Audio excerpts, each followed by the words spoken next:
ನಮಸ್ತೆ ವೀಕ್ಷಕರೇ, ಇವತ್ತು ನಾವು ಕರಾವಳಿ ಶೈಲಿಯ ಒಂದು ಸೋರೆಕಾಯಿಯಿಂದ ಸಾಂಬಾರನ್ನು ಮಾಡೋಣ. ಈ ಸಾಂಬಾರಿಗೆ ನಾನು ಸಾಂಬಾರ್ ಪುಡಿ ಹೊರಗಿನಿಂದ ತಂದದನ್ನು ಯೂಸ್ ಮಾಡಲಿಲ್ಲ. ನಾನೇ ಒಂದು ಮಸಾಲೆಯನ್ನು ಮಾಡಿ ಈ ಸಾಂಬಾರನ್ನು ತಯಾರಿಸಿದ್ದೇನೆ. ಹಾಗಾದರೆ ಈ ಸಾಂಬಾರಿಗೆ ಏನೆಲ್ಲ ಸಾಮಗ್ರಿಗಳು ಬೇಕು ಹಾಗೂ ಹೇಗೆ ಮಾಡುವುದು ಎಂದು ನೋಡೋಣ ಅಲ್ಲವೇ ವೀಕ್ಷಕರೇ? ಇವತ್ತು ಸೋರೆಕಾಯಿಯ ಸಾಂಬಾರು ಮಾಡೋಣ. ನಾವು ಸಾಂಬಾರನ್ನು ನಾವೇ ಫ್ರೈ ಮಾಡಿಕೊಂಡು ಸಾಮಾನುಗಳಲ್ಲಿ ನೋಡಿ ನಾನು ತೋರಿಸ್ತೇನೆ. ಅಥವಾ ನಿಮ್ಮದು ಸಾಂಬಾರು ಪೌಡರ್ ಇದ್ದರೆ ಸಾಂಬಾರು ಪೌಡರನ್ನು ಯೂಸ್ ಮಾಡಿಕೊಂಡು ಸಹ ನೀವು ಮಾಡ್ಕೊಳ್ಬೋದು. ನೋಡಿ, ಒಂದು ಸೋರೆಕಾಯಿ ತೆಗೆದುಕೊಂಡಿದ್ದೇನೆ ನಾನು. ಇವತ್ತು ನಾನು ಬಿಂಬುಳಿಯನ್ನು ಹಾಕಿ ಮಾಡ್ತಾ ಇದ್ದೇನೆ. ಬಿಂಬುಳಿ ಹಾಕೋದಾದರೆ ಹುಳಿ ಹಾಕಲಿಕ್ಕಿಲ್ಲ. ಹುಳಿಯ ಬದಲಿಗೆ ನಾವು ಬಿಂಬುಳಿ ಅಥವಾ ಟೊಮ್ಯಾಟೊದ ಬದಲಿಗೆ ಟೊಮ್ಯಾಟೊ ಸಹ ಹಾಕ್ಲಿಕ್ಕೊಳ್ಳಿಕ್ಕಿಲ್ಲ. ಖಾಲಿ ಬಿಂಬುಳಿಯನ್ನು ಹಾಕಿದರೆ ಅದರದ್ದು ಹುಳಿ ಅದಕ್ಕೆ ಚೆನ್ನಾಗ್ತದೆ ಮತ್ತು ಸಾಂಬಾರು ಬಹಳ ರುಚಿಕರವಾಗಿರ್ತದೆ. ನೋಡಿ, ನಾನಿಲ್ಲಿ ಒಂದು 5 ಚಮಚದಷ್ಟು ಸಣ್ಣ ಸಣ್ಣ ಚಮಚದಷ್ಟು ತೊಗರಿಬೇಳೆಯನ್ನು ನೀರಿನಲ್ಲಿ ಹಾಕಿಟ್ಟುಕೊಂಡಿದ್ದೇನೆ. ತೂರ್ ದಾಲ್. ಈಗ ಇದನ್ನು ನಾನೀಗ ಗ್ರೈಂಡ್ ಮಾಡಲಿಕ್ಕೆ ಇಡ್ತೇನೆ. ಆಮೇಲೆ ನೋಡಿ ಏನೆಲ್ಲ ಸಾಮಗ್ರಿಗಳು ಹೇಳಿದರೆ, ಇಲ್ಲಿ ನೋಡಿ 1 ಚಮಚದಷ್ಟು ನಾನು ಕಡಲೆಬೇಳೆ ತೆಗೆದುಕೊಂಡಿದ್ದೇನೆ. ಟೀಸ್ಪೂನ್ಸ್ 1 ಟೀ ಸ್ಪೂನ್ಸ್ ಹೆಸರು, 1 ಟೀ ಸ್ಪೂನ್ ಉದ್ದಿನ ಬೇಳೆ ಇದಕ್ಕೆ ಫ್ರೈ ಮಾಡಲಿಕ್ಕೆ ಉಂಟು. ಮತ್ತು ಇಲ್ಲಿ ನೋಡಿ ನಾನು 3 ಚಮಚದಷ್ಟು ಗ್ರೇಟೆಡ್ ಕೋಕೋನಟ್ ತೆಗೆದುಕೊಂಡಿದ್ದೇನೆ. ಅಂದರೆ ಇದು ಫ್ರೆಶ್ ಉಂಟು. ನಿಮ್ಮ ಹತ್ರ ಡ್ರೈ ಕೋಕೋನಟ್ ಇದ್ದರೆ ಸಹ ಅಥವಾ ಡೆಸಿಕೇಟೆಡ್ ಇದ್ದರೆ ಸಹ ನಡೀತದೆ. ಡ್ರೈ ಕೋಕೋನಟ್ ಆದರೆ ಒಳ್ಳೆಯದಾಗ್ತದೆ. ಇದನ್ನು ಸ್ವಲ್ಪ ಮಾತ್ರ ಫ್ರೈ ಮಾಡಬೇಕಾಗ್ತದೆ, ಇದು ಹಸಿ ಆದ್ದರಿಂದಾಗಿ. ಹೆಚ್ಚಾಗಿ ನಾವು ಕರಾವಳಿಗರು ಡ್ರೈ ಕೋಕೋನಟನ್ನು ಹೆಚ್ಚು ಯೂಸ್ ಮಾಡೋದಿಲ್ಲ. ನಾವು ಫ್ರೆಶ್ ಕೋಕೋನಟೇ ಯೂಸ್ ಮಾಡೋದು, ನಮಗೆ ನಮ್ಮಲ್ಲಿ ಆಗ್ತದಲ್ಲ. ಹಾಗಾಗಿ ಇಲ್ಲಿ ನೋಡಿ ನಾನು 2 ಮೆಣಸು ತೆಗೆದುಕೊಂಡಿದ್ದೇನೆ. ಮೆಣಸು ನಿಮಗೆ ಖಾರ, ಸಾಂಬಾರು ಸ್ವಲ್ಪ ಹೆಚ್ಚು ಖಾರ ಬೇಕಿದ್ದರೆ ಹೆಚ್ಚು ಖಾರವನ್ನು ಮೆಣಸು ಹೆಚ್ಚು ಕಮ್ಮಿ ಮಾಡ್ಬೋದು. ಒಂದು ಚಮಚದಷ್ಟು ಕೊತ್ತಂಬರಿ ಬೀಜ, ಒಂದು 5-6 ಕರಿಮೆಣಸು, 1/4 ಚಮಚದಷ್ಟು ಮೆಂತೆ, ಅರ್ಧ ಚಮಚದಷ್ಟು ಜೀರಿಗೆ ಮತ್ತು ಕರಿಬೇವಿನ ಸೊಪ್ಪು ಮತ್ತು ಕೊತ್ತಂಬರಿ ಸೊಪ್ಪಿದ್ರೆ ಕೊತ್ತಂಬರಿ ಸೊಪ್ಪು ಯೂಸ್ ಮಾಡ್ಬೋದು. ಹಾಗಾದರೆ ಮೊದಲಿಗೆ ಇದನ್ನು ನಾನು ಕುಕ್ಕರಲ್ಲಿ ಈಗ ಬೇಯಿಸ್ತೇನೆ. ಬೇಯಿಸಿದ ನಂತರ ಇವುಗಳನ್ನು ಸಹ ಕಟ್ ಮಾಡಿಟ್ಟುಕೊಂಡು ನಿಮಗೆ ಬೇಯಿಸುವುದನ್ನು ತೋರಿಸ್ತೇನೆ. ನೋಡಿ, ಇದು ಆಯಿತು. ಇದು 2 ವಿಸಿಲ್ ಆಗಿ ನಂತರ ತೊಗರಿಬೇಳೆ ಬೆಂದಾಯಿತು. ಇದನ್ನೀಗ ತಣ್ಣಗಾಗಲಿಕ್ಕೆ ಬಿಡ್ತೇನೆ. ಈಗ ಅದೇ ಇದರಲ್ಲಿ ನಾನು ಒಂದು ಕಬ್ಬಣಿಯ ಬಾಣಲೆಯನ್ನು ಇಟ್ಕೊಂಡು ನಾನು ಅದರ ಮಸಾಲೆಯನ್ನು ಫ್ರೈ ಮಾಡ್ತಾ ಇದ್ದೇನೆ. ಈಗ ಮೊದಲಿಗೆ ಸ್ವಲ್ಪ ಚೂರು ಎಣ್ಣೆಯನ್ನು ಹಾಕೊಂಡು ಈ ನಾನು 2 ತೆಗೆದುಕೊಂಡಿದ್ದೇನೆ. ನಿಮಗೆ ಹೆಚ್ಚು ಬೇಕಿದ್ರೆ ಹೆಚ್ಚು ತೆಗೆದುಕೊಳ್ಳಿ. ಮೆಣಸು ಸ್ವಲ್ಪ ನಾನು ಖಾರ ಕಡಿಮೆ. 1 ಸ್ಪೂನಿನಷ್ಟು ಕೊತ್ತಂಬರಿ, 1/4 ಸ್ಪೂನಿನಷ್ಟು ಪೆಪ್ಪರ್ ಕಾರ್ನ್ಸ್ ಕರಿಮೆಣಸು, ಮತ್ತು 1/4 ಸ್ಪೂನ್ ಮೆಂತೆ, 1/2 ಸ್ಪೂನ್ ಜೀರಿಗೆ ಮತ್ತು ಸ್ವಲ್ಪ ಹೆಚ್ಚೆ ಕರಿಬೇವಿನ ಸೊಪ್ಪನ್ನು ಎಲ್ಲ ಹಾಕೊಂಡು ನಾವು ಇದನ್ನು ಸ್ವಲ್ಪ ಫ್ರೈ ಮಾಡುವ. ಈಗ ಅದರಲ್ಲಿ ನಾವು ಅದನ್ನು ಸೈಡ್ ಮಾಡಿಕೊಂಡು ಈ ತೊಗರಿಬೇಳೆ, ಕಡಲೆಬೇಳೆ, ಉದ್ದಿನಬೇಳೆ ಮತ್ತು ಹೆಸರುಬೇಳೆ ಸ್ವಲ್ಪ 1 ಸ್ಪೂನ್ ಅಷ್ಟು ಎಲ್ಲ ಒಟ್ಟಿಗೆ ಸಣ್ಣ ಉರಿಯಲ್ಲಿ ಇದನ್ನು ನಾವು ಫ್ರೈ ಮಾಡಿಕೊಳ್ಳೋಣ. ನೋಡಿ, ಇಷ್ಟು ಫ್ರೈ ಆಗುವಾಗ ಇದೊಂದು 2 ನಿಮಿಷ ನಾನು ಫ್ರೈ ಮಾಡಿಕೊಂಡಿದ್ದೇನೆ.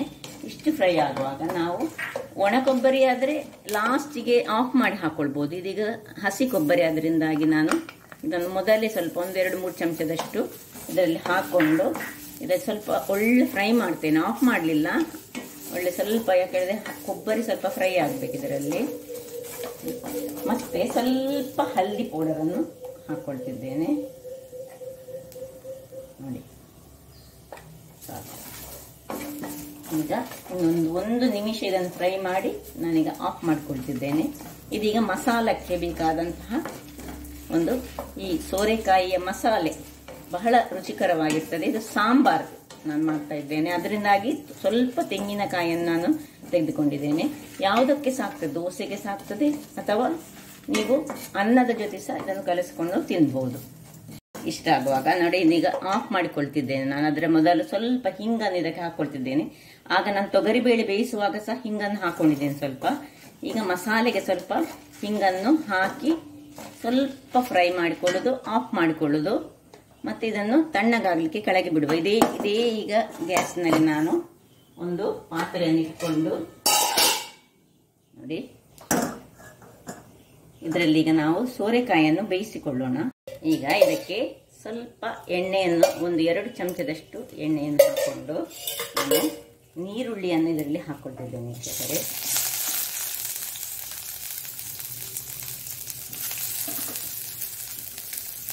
ಈರುಳ್ಳಿಯನ್ನು ಹಾಕಿ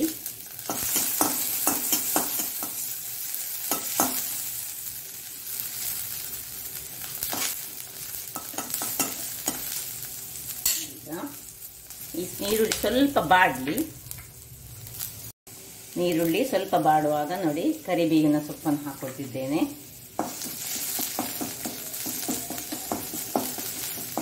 ಈಗ ಟೊಮ್ಯಾಟೊ ಇದ್ರೆ ನೀವು, ನಿಮ್ಮ ಹತ್ರ ಬಿಂಬುಳಿ ಇಲ್ಲದಿದ್ದರೆ ಟೊಮ್ಯಾಟೊ ಹಾಕೋದಾದ್ರೆ ಟೊಮ್ಯಾಟೊವನ್ನು ಈಗ ಈ ಹೊತ್ತಿನಲ್ಲಿ ಒಂದು 2 ಟೊಮ್ಯಾಟೊವನ್ನು ಕಟ್ ಮಾಡಿಕೊಂಡು ಹಾಕೊಳ್ಳಿ. ಮತ್ತೆ ಟೊಮ್ಯಾಟೊ ಹಾಕೋದಾದ್ರೆ ಈ ಬ್ಯಾಂಗ್ಳೂರು ಟೊಮ್ಯಾಟೊ ಎಲ್ಲ ಅದರಲ್ಲಿ ಹುಳಿ ಇರುವುದಿಲ್ಲ, ಆಗ ಸ್ವಲ್ಪ ನಾವು ಮಸಾಲೆಗೆ ಹುಳಿ ಹಾಕಬೇಕಾಗ್ತದೆ. ಆದರೆ ಇಲ್ಲಿ ನಾನು ಈ ಬಿಂಬುಳಿಯನ್ನು ಯೂಸ್ ಮಾಡೋದ್ರಿಂದಾಗಿ ಬಿಂಬುಳಿಗೆ ಹುಳಿ ತುಂಬ ಇರ್ತದೆ, ಅದರಿಂದಾಗಿ ನಾವು ಟೊಮ್ಯಾಟೊ ಸಹ ಬೇಡ, ಮಸಾಲೆಗೆ ಹುಳಿಯೂ ಬೇಡ. ವೀಕ್ಷಕರೇ, ಈಗ ನೋಡಿ ಇದಕ್ಕೆ ಸ್ವಲ್ಪ ಕೊತ್ತಂಬರಿ ಸೊಪ್ಪಿನ ದಂಟುಗಳಿದ್ದರೆ ಹಾಕೊಳ್ಳಿ. ದಂಟುಗಳನ್ನು ಹಾಕ್ಕೊಂಡು ಮತ್ತು ಅದರ ಮೇಲಿನ ಭಾಗವನ್ನು ಚಾಪ್ ಮಾಡಿಟ್ಟುಕೊಂಡು ನಾವು ಲಾಸ್ಟಿಗೆ ಸಾಂಬಾರಿನ ಮೇಲೆ ಹಾಕಬೇಕಾಗ್ತದೆ. ಈಗ ದಂಟುಗಳನ್ನು ನೀವೇನು ಮಾಡಬೇಕು ಹೇಳಿದರೆ, ಆದಷ್ಟು ದಂಟುಗಳನ್ನು ನಾವು ಈ ಬೇಯಲಿಕ್ಕೆ ಇಡಬೇಕು, ಬೇಯುವಾಗಲೇ ಹಾಕ್ಕೊಳ್ಬೇಕು, ಅದನ್ನು ಬಿಸಾಡಬಾರ್ದು. ಈಗ ಇಲ್ಲಿ ನೋಡಿ ನಾನು ಈ ಇಷ್ಟಿಷ್ಟು ದೊಡ್ಡದಾಗಿ ಹೆಚ್ಚಿಟ್ಟುಕೊಂಡಿದ್ದೇನೆ. ಇದನ್ನೆಲ್ಲ ನೀವು ಸಿಪ್ಪೆ ಬೇಕಿದ್ರೆ ತೆಗೆಯೋದಾದರೆ ತೆಗಿಬೋದು, ಸಿಪ್ಪೆ ತೆಗೆಯದೇ ಸಹ ಮಾಡ್ಬೋದು, ಹೇಗೆ ಸಹ ಅದು ನಿಮಗೆ ಬೇಕಿದ್ದ ಹಾಗೆ.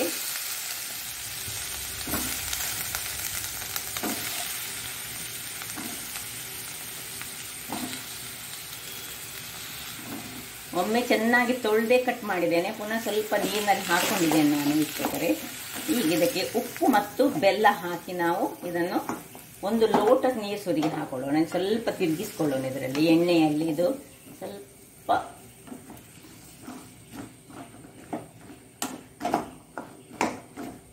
ಇದನ್ನು ಚೆನ್ನಾಗಿ ಬಾಡಬೇಕಿದ್ದು ಇದರಲ್ಲಿ ಸ್ವಲ್ಪ.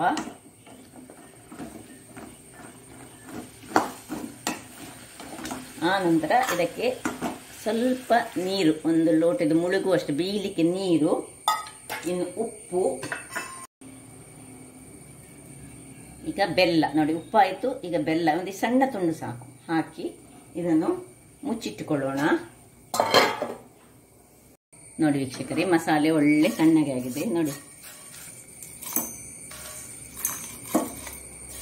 ಇದೇ ಸಾಂಬಾರ್ ಮಸಾಲೆ, ಮತ್ತೇನಿಲ್ಲ. ನಾವು ಹೊರಗೆ ಇಷ್ಟಿಷ್ಟು ಹಣ ಕೊಟ್ಟು ಒಂದು ಸಣ್ಣ ಸಣ್ಣ ಪ್ಯಾಕೆಟಿಗೆ 50 to 60 ರೂಪೀಸ್ ಕೊಟ್ಟು ತರ್ತೇವೆ. ಇದರಲ್ಲಿ ಏನುಂಟು, ಮಸಾಲೆ ನಾವೇ ಮಾಡಿಕೊಳ್ಬೇಕು. ಆಗಾಗಲೇ ಫ್ರೆಶ್ ಮಾಡಿದ ಮಸಾಲೆಯ ಸಾಂಬಾರು ಬಹಳ ರುಚಿಕರವಾಗಿರ್ತದೆ. ಏನಿಲ್ಲ, ಒಂದು 10 ನಿಮಿಷದಲ್ಲಿ ಮಾಡುವಂತಹದ್ದು. ಈಗ ಇದಕ್ಕೆ ಸ್ವಲ್ಪ ನೀರನ್ನು ಹಾಕೊಂಡು ನಾನು ಇದನ್ನು ಗ್ರೈಂಡ್ ಮಾಡಿ ತರ್ತೇನೆ ವೀಕ್ಷಕರೇ. ಇದೆ ನೋಡಿ ವೀಕ್ಷಕರೇ, ನೋಡಿ ಗ್ರೈಂಡ್ ಮಾಡ್ತಾನಿದ್ದೇನೆ. ಸಾಧಾರಣ ಒಳ್ಳೆ ಫೈನ್ ಅಂತ ಬೇಡ, ಸಾಧಾರಣ ಹದದಲ್ಲಿ ಆದ್ರೆ ಸಾಕು. ಇಲ್ಲಿ ನೋಡಿ ನಮ್ಮದು ಬೆಂದಿದೆ ಸಹ, ಹೀಗೆ ಬೆಂದಿದೆ ನೋಡಿ. ಇಲ್ಲಿ ಇದು ಸಹ ತಣ್ಣಗಾಗಿದೆ. ಇದನ್ನೀಗ ಸ್ವಲ್ಪ ಮ್ಯಾಶ್ ಮಾಡಿಕೊಂಡು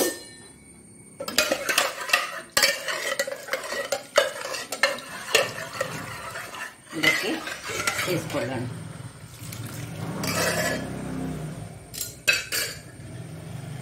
ಇನ್ನು ಸ್ವಲ್ಪ ಈ ಹಂತದಲ್ಲಿ ನಾವು ಉಪ್ಪನ್ನು ನೋಡೋಣ.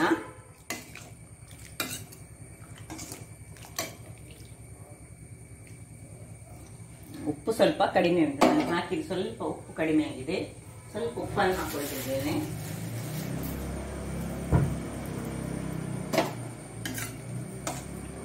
ಈಗ ಈ ಗ್ರೈಂಡ್ ಮಾಡಿದಂತಹ ಮಸಾಲೆಯನ್ನು ಇದಕ್ಕೆ ಹಾಕೊಳ್ಳೋಣ.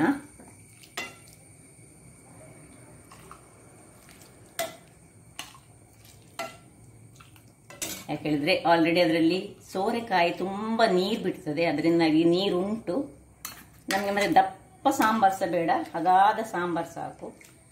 ಅನ್ನ ಮತ್ತು ದೋಸೆಯ ಇಡ್ಲಿ ತಿನ್ನಲಿಕ್ಕೆ ನಿಮಗೆ ಇಲ್ಲೀಗ ಇದು ತುಂಬ ಕೆಂಪು ಕಾಣ್ತಾ ಇಲ್ಲ, ಯಾಕಂದರೆ ಖಾರ ಇಲ್ಲ ಅಂತ ಆಗ್ಬೋದು, ಆದರೆ ಇದು ಖಾರ ಉಂಟು. ಇದು ನಾನು ಕರಿಬೇವಿನ ಸೊಪ್ಪನ್ನು ಸ್ವಲ್ಪ ಜಾಸ್ತಿ ಹಾಕಿದ್ರಿಂದಾಗಿ ಅದರ ಫ್ಲೇವರಲ್ಲಿ ಇರುವಂತಹ ಒಂದು ಸಾಂಬಾರು ಇದು. ಅದರಿಂದಾಗಿ ಕಲರ್ ನೋಡಿ ಈ ಕಲರಲ್ಲಿ ಬರ್ತದೆ. ನಿಮಗೆ ಬೇಕಿದ್ರೆ ಕರಿಬೇವು ಅಷ್ಟು ಬೇಡದಿದ್ರೆ ನೀವು ಕರಿಬೇವು ಹಾಕದಿದ್ರೆ ಸಹ ಸ್ವಲ್ಪ ಹಾಕಿದ್ರೆ ಸಹ ಸಾಕು ಒಗ್ಗರಣೆ ಸೊಪ್ಪನ್ನು. ಈಗ ಈ ಎಲ್ಲ ನೋಡ್ಕೊಳ್ಳೋಣ. ತುಂಬ ದಪ್ಪ ಸಹ ಬೇಡ ನಮಗೆ, ಸ್ವಲ್ಪ ನೀರು ಹಾಕ್ಕೊಳ್ಳೋದು ಒಳ್ಳೇದಂತ ಕಾಣ್ತಾ ಉಂಟು ನನಗೆ. ಸ್ವಲ್ಪ ನೀರನ್ನು ಹಾಕ್ಕೊಳ್ತಿದ್ದೇನೆ ನೋಡ. ಈಗ ಒಂದು ಒಳ್ಳೆ ಕುದಿ ಬರಬೇಕಿದ್ದು ವೀಕ್ಷಕರೇ. ಇನ್ನೂ ಸಹ ದಪ್ಪ ಆಯ್ತದೆ ನೋಡಿ, ಹೇಗೆ ದಪ್ಪ ಆಯ್ತು. ತೊಗರಿ ಬೇಳೆಯನ್ನು ನಾವು ಹಾಕಿದ ಕೂಡಲೇ ದಾಲಿದ್ದು ಇದು ಅಂಶ ಬಿದ್ದ ಕೂಡಲೇ ಇದು ದಪ್ಪ ಆಗೋದು ನೋಡಿ. ಎಷ್ಟು ನೀರಿತ್ತು ಇದು ಮೊದಲು, ಉಪ್ಪೆಲ್ಲ ಅದಾದಲ್ಲಿ ಉಂಟು. ಇನ್ನು ಸ್ವಲ್ಪ ನೀರನ್ನು ಹಾಕಿ ಒಂದು ಒಳ್ಳೆ ಕುದಿ ತೆಗೆಯೋಣ. ಮುಚ್ಚಳ ಮುಚ್ಚಿ 1, 2, 3 ಕುದಿ ಹೋಗ್ಲಿ, ಆಮೇಲೆ ನೋಡುವ. ಅದಕ್ಕೆ ನಾನೀಗ ಒಗ್ಗರಣೆಗೆ ರೆಡಿ ಮಾಡಿಕೊಳ್ತೇನೆ. ನೋಡಿ ವೀಕ್ಷಕರೇ, ನೋಡಿ ಇದು ಒಂದು ಒಳ್ಳೆ ಕುದಿ ಬರ್ತಾ ಉಂಟು. ಆಗಲಿ ಅದಷ್ಟಕ್ಕೆ ಅದಕ್ಕೊಂದು ಸೌಟ್ ಹಾಕೊಳ್ಳೋಣ ಒಂದು, ಇಲ್ಲದ್ರೆ ದಾಲ್ ಹಾಕಿದ್ದೇವಲ್ಲ ಅಡಿ ಹಿಡಿಯುವ ಚಾನ್ಸಸ್ ಇರ್ತದೆ, ಅಂದರೆ ತಳ ಹಿಡಿಯುವ ಚಾನ್ಸಸ್. ಸರಿ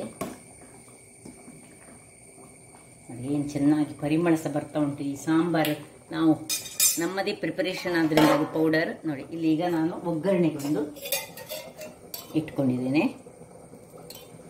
ಒಂದು 2 ಸ್ಪೂನ್ನಷ್ಟು ತೆಂಗಿನ ಎಣ್ಣೆ, ಯಾವ ಎಣ್ಣೆಯನ್ನು ಬಳಸ್ಬೋದು. ಈಗ ಅದಕ್ಕೆ ಸ್ವಲ್ಪ ಸಾಸಿವೆ ಹಾಕೋಣ. ಒಂದು ಅರ್ಧ ಚಮಚದಷ್ಟು ಸಾಸಿವೆ, ಮತ್ತೆ ಬೆಳ್ಳುಳ್ಳಿ,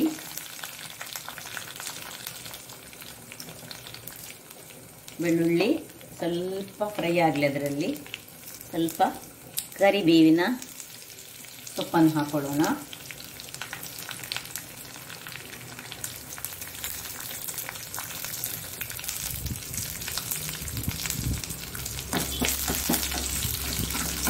ಈಗ ಒಂದು ಖಾರಕ್ಕೆ 1 ಮೆಣಸು ಬೇಕಿದ್ರೆ 1 ಮೆಣಸು, 2 ಬೇಕಿದ್ರೆ 2 ಮೆಣಸು ಹಾಕೊಳ್ಬೋದು. ನಿಮ್ಮ ರುಚಿಗೆ ತಕ್ಕ, ಖಾರಕ್ಕೆ ತಕ್ಕ. ಕೆಲವರು ಸ್ವಲ್ಪ ಖಾರ ಇಷ್ಟಪಡ್ತಾರೆ.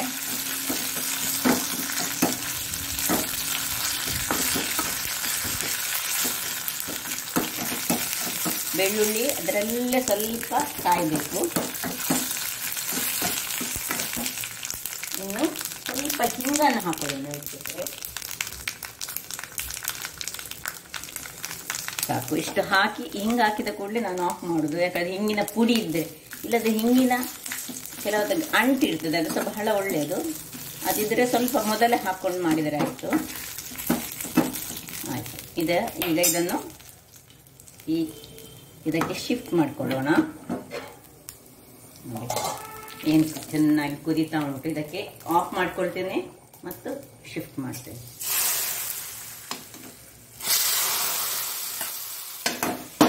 ಕೂಡಲೇ ಮುಚ್ಚಿಬಿಡೋಣ.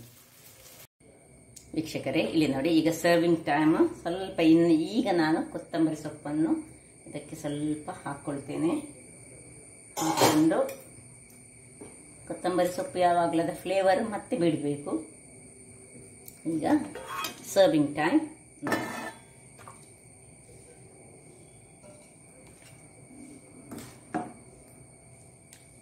ಏನು ಚೆನ್ನಾದ ಸಾಂಬಾರು ನೋಡಿ, ಏನು ಪರಿಮಳ ಮೂಗಿಗೆ ಹೊಡಿತಾ ಉಂಟು.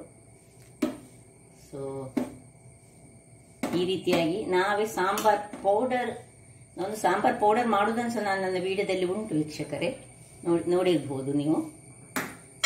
ಈ ರೀತಿಯಲ್ಲಿ ನೀವು ಯಾವುದೇ ಒಂದು ವೆಜಿಟೇಬಲ್ಸ್ಗಳನ್ನು ಹಾಕ್ಕೊಂಡು ಈ ಸಾಂಬಾರನ್ನು ಮಾಡಬಹುದು. ಇದು ನಮ್ಮ ಕರಾವಳಿ ಶೈಲಿಯ ಸಾಂಬಾರು. ಹಾಗಾದರೆ ನೋಡಿದ್ರಲ್ಲ, ಏನು ಹೆಚ್ಚು ಕೆಲಸವಿಲ್ಲ. ಒಂದು ಸಾಂಬಾರಿನ ಪೌಡರ್ ಇಂಥದನ್ನು ನಾವು ಬೇಕಿದ್ರೆ ಡ್ರೈ ಕೊಕೊನಟನ್ನು ಯೂಸ್ ಮಾಡಿ ಪೌಡರ್ ಮಾಡಿ ಇಟ್ಟುಕೊಂಡು ಒಂದು ವಾರಕ್ಕೆ ಅಥವಾ 15 ದಿನಕ್ಕೆ ಉಪಯೋಗಿಸಬಹುದು. ಹಾಗಾದರೆ ನೋಡಿದ್ರಲ್ಲ ಏನು ಚೆನ್ನಾಗಿ ಬಂದಿದೆ ನೋಡಿ. ನನ್ನ ಈ ಕುಕಿಂಗ್ ಚಾನಲ್ ನಿಮಗೆ ಇಷ್ಟ ಆದರೆ ಬೋಳೂರು ಸುವರ್ಣ ಚಾನಲನ್ನು ಲೈಕ್ ಮಾಡಿ, ಶೇರ್ ಮಾಡಿ ಹಾಗೂ ಸಬ್ಸ್ಕ್ರೈಬ್ ಮಾಡಿ. ಹಾಗೂ ನನ್ನ ಇನ್ಸ್ಟಾಗ್ರಾಮ್ ಪೇಜನ್ನು ಫಾಲೋ ಮಾಡಿ. ಧನ್ಯವಾದಗಳು.